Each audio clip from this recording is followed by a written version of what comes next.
کہ پہاڑ پر اگر مارا جائے تو خاک ہو جائے۔ اس ہتھوڑے سے اس کو مارتے رہیں گے، سانپ اور بچھو اسے عذاب پہنچاتے رہیں گے۔ اعمال اپنی مناسب شکل پر متشکل ہو کر کتا یا بھیڑیا یا اور شکل کے بن کر اس کو ایذا پہنچائیں گے، اور نیکوں کے اعمال حسنہ مقبول و محبوب صورت پر متشکل ہو کر انس دیں گے۔ نبی اکرم صلی اللہ علیہ وسلم نے فرمایا، موت کو کثرت سے یاد کیا کرو کیونکہ وہ گناہوں کو زائل کرتی اور دنیا سے بے رغبتی پیدا کرتی ہے۔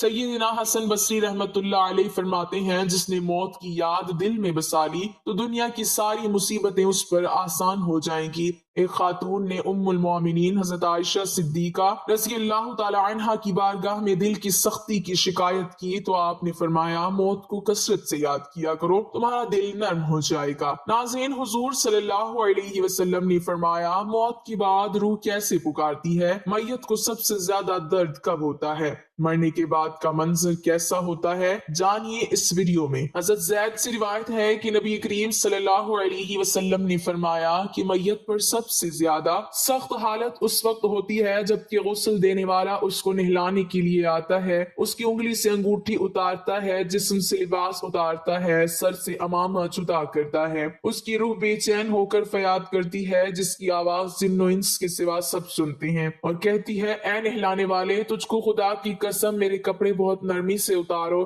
کیونکہ ملک الموت کے پنجے کی تکلیف سے مجھے پوری طور پر ابھی آرام نہیں ملا۔ پھر جب اس کو تختے پر لٹا کر اس پر پانی ڈالا جاتا ہے تو روح چلاتی ہے، اے نہلانے والے، خدا کے واسطے میرے جسم کو قوت سے ہاتھ نہ لگا، کیونکہ وہ جان کنی کی سختی سے زخمی اور چور چور ہو رہا ہے۔ پھر جب نہلا کر اس کو کفناتے ہیں اور پاؤں کی طرف سے باندھ دیتے ہیں تو روح کہتی ہے، اے غسل دینے والے، خدا کے لیے ابھی سر کی طرف سے میرے کفن میں گرا نہ لگا، تاکہ میرے بیوی بچے اور تمام رشتہ دار دنیا میں آخری بار میری صورت دیکھ لیں، کیونکہ آج میں ان سے بچھڑ رہا ہوں اور اب قیامت تک یہ میری صورت نہیں دیکھیں گے۔ پھر جب اس کا جنازہ تیار کر کے گھر سے باہر نکالا جاتا ہے تو روح پکارتی ہے، اے جنازہ اٹھانے والوں، خدا کے واسطے ابھی جلدی نہ کرنا، تاکہ میں اپنے بال بچوں اور عزیز و اقارب سے رخصت ہو لوں۔ اے جنازہ اٹھانے والوں، میں اپنی اولاد کو آج یتیم اور بیوی کو بیوہ چھوڑے جاتا ہوں، خدا کے لیے میرے بعد ان کو تکلیف نہ دینا، میں اپنا گھر اور مال و اسباب دوسروں کے لیے چھوڑے جاتا ہوں، اب یہاں کبھی واپس نہ آؤں گا اور قیامت تک کسی کی صورت نہ دیکھوں گا۔ پھر جب جنازہ اٹھا کر لے چلتے ہیں تو میت کہتی ہے، اے میرے بھائیوں، میں نے آج تک جو کچھ مال و اسباب جمع کیا تھا وہ صرف وارثوں کے لیے تھا، آج ان میں سے کوئی میرے گناہوں کا ذرا سا بوجھ بھی نہیں اٹھا سکتا، ہر چیز کا حساب مجھ سے لیا جائے گا اور میرے وارث کھائیں گے اور اڑائیں گے۔ پھر جب نماز جنازہ کے بعد دفن سے پہلے کچھ لوگ اپنے اپنے گھر جانے لگتے ہیں تو میت کہتی ہے، اے میرے بھائیوں، خدا کے واسطے ابھی سے ایسا ظلم نہ کرو، مرنے والا تم سے مانوس تھا اور تم دفن سے پہلے لوٹے جاتے ہو۔ پھر جب اسے قبر میں اتارتے ہیں تو میت کہتی ہے، اے میرے وارثوں اور ترکہ پانے والوں، میں نے جو کچھ مال جمع کیا تھا وہ سب تمہارے لیے چھوڑا، خدا کے لیے تم مجھ کو دعائے خیر اور فاتحہ سے بھلا نہ دینا۔ بزرگوں کا قول ہے کہ آخرت کی منزلوں میں سے قبر پہلی منزل ہے، اگر اس منزل میں نجات پائی تو اس کے بعد کی منزلیں بہت آسان ہیں، اور اگر یہاں عذاب میں مبتلا ہوا تو آگے چل کر اس سے زیادہ سختی ہوگی۔ حدیث شریف میں ہے کہ مردہ قبر میں ایسا ہے جیسے کوئی شخص پانی میں ڈوب رہا ہو اور مدد کے لیے فریاد کرتا ہو۔ مردہ ہر وقت اپنے ماں باپ، بھائی بہن یا اولاد اور دوست وغیرہ اپنے پسماندگان سے دعائے خیر اور فاتحہ کا منتظر رہتا ہے۔ جب اس کو اس کے پسماندگان کی طرف سے کوئی تحفہ ثواب پہنچتا ہے تو اس کے لیے تمام دنیا اور جو کچھ دنیا میں ہے اسے محبوب و مرغوب ہوتا ہے، اور اللہ تعالیٰ اس کے رشتہ داروں کی دعائے خیر کی اس ثواب کو قبرستان والوں پر پہاڑوں کے برابر داخل فرماتا ہے۔ موت ایک دروازہ ہے جس میں سب لوگوں نے داخل ہونا ہے۔ حضرت عثمان رضی اللہ تعالی عنہ جب کسی قبر پر جاتے تو اتنا روتے کہ ان کی داڑھی آنسوؤں سے تر ہو جاتی۔ آپ سے پوچھا گیا، آپ جنت و جہنم کا تذکرہ کرتے ہیں تو نہیں روتے مگر قبر دیکھ کر روتے ہیں؟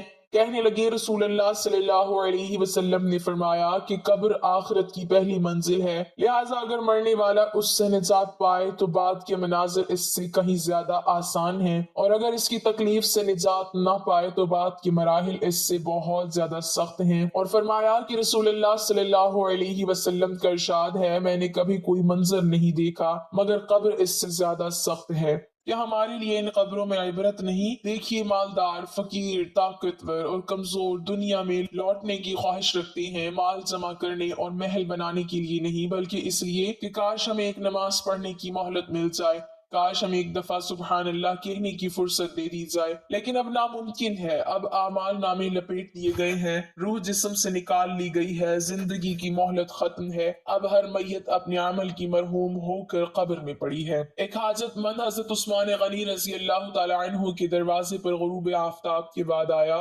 ابھی اس نے دستک نہ دی تھی کہ حضرت عثمان غنی رضی اللہ تعالی عنہ کی آواز اس کے کانوں میں پڑی۔ وہ اپنی اہلیہ سے شکایت کر رہے تھے کہ چراغ کی بتی موٹی ہے جو تیل زیادہ استعمال کرنے کا سبب بن رہی ہے۔ حاجت مند نے جو سنا تو وہ سوچتا ہی رہ گیا کہ وہ ایسے شخص سے حاجت پوری کرنے کی کیا توقع کرے جو تیل کے معمول سے زیادہ خرچ پر اپنی بیوی کو سرزنش کر رہا ہے۔ اس نے ارادہ کیا کہ حاجت بیان کر کے دیکھوں، شاید میری کچھ امداد کر ہی دے۔ دستک سن کر حضرت عثمان غنی رضی اللہ تعالی عنہ باہر آئے۔ حاجت مند نے اپنی حاجت بیان کی اور لہجے میں زیادہ زور دیتے ہوئے کہا کہ ضرورت کچھ زیادہ ہی ہے۔ حضرت عثمان غنی رضی اللہ تعالی عنہ نے اس شخص کا ہاتھ تھاما، بستی سے باہر لے گئے جہاں آپ کا سامان تجارت بڑی تعداد میں رکھا ہوا تھا۔ فرمایا یہ سب تیری نظر ہے، کیا اس سے تمہاری ضرورت پوری ہو جائے گی؟ وہ شخص حیران ہکا بکا دیکھتا رہ گیا، چنانچہ اس نے عرض کیا حضرت یہ سب کچھ میری ضرورت سے زیادہ ہے۔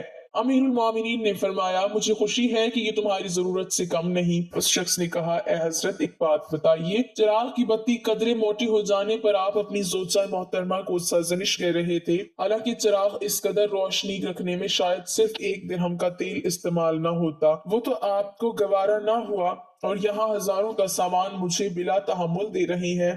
تب آپ نے فرمایا بھائی چراغ میں تیل کا زیادہ اسراف ہے، اور زیادہ اسراف اللہ کو پسند نہیں، اور مجھے اللہ کے حضور اپنے اعمال کی فکر رہتی ہے۔ یہاں مجھے فکر اعمال لاحق ہے، اس لیے میں نے سرزنش کی، سامان تمہیں اللہ کی خوشنودی کے لیے صدقہ دیا ہے، اس پر اجر کی امید ہے اور وہاں پر حساب کا خوف ہے۔ اللہ تعالی ہم سب کو دین کی سمجھ نصیب فرمائے اور ہمارا خاتمہ ایمان پر فرمائے، آمین۔ ناظرین کمنٹ باکس میں اللہ تعالی کے 99 ناموں میں سے ایک نام ضرور ٹائپ کریں۔